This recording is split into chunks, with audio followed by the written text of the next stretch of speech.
Spence versus Crawford. A super fight because you have champion versus champion.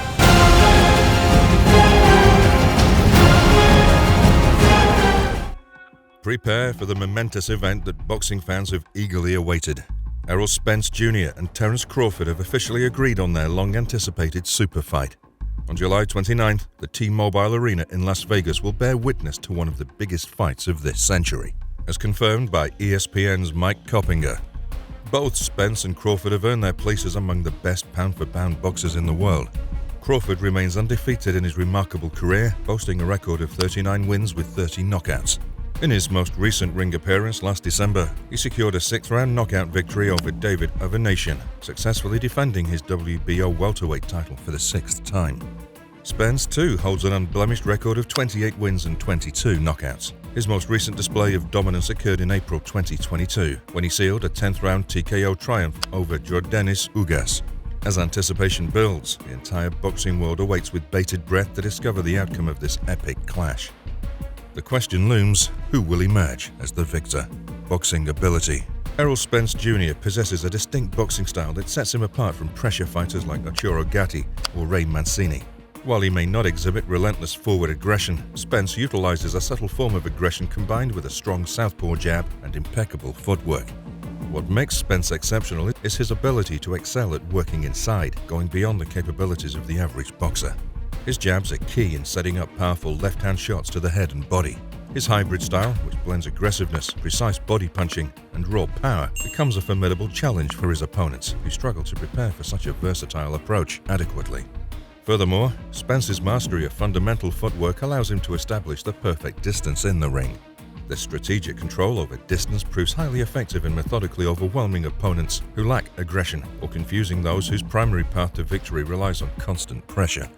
In many aspects, Terence Crawford shares similarities with Spence, making this matchup more captivating beyond their high-end rankings and championship claims.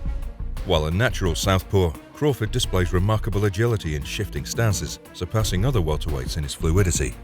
His exceptional range management prevents unnecessary movement around the ring or reckless charges. Instead, Crawford strategically positions himself to land precise shots while enticing opponents to overcommit, leaving them vulnerable to his counterattacks.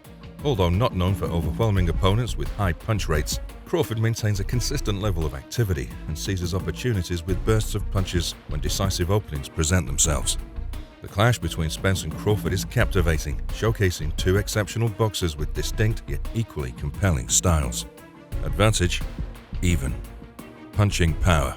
Despite boasting a combined knockout rate of over 77% against their opponents, Errol Spence Jr. and Terence Crawford are unlikely to secure a spot on the list of the sport's top 10 power hitters.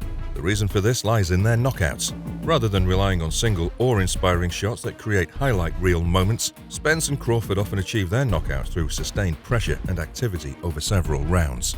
In Spence's case, 4 out of his 6 knockouts in 12-round fights occurred in round 6 or beyond, showcasing his ability to wear down opponents gradually.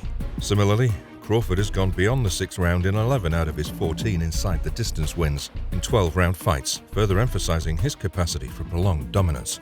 Interestingly, Sean Porter, who experienced the full duration of a fight with Spence in 2019 and was stopped by Crawford in 2021, regards Spence's power as superior. This is due to Spence's capability to deliver significant damage with single, well-placed shots. In contrast, Crawford's strength stems more from his whip-like speed and the accumulation of precise strikes.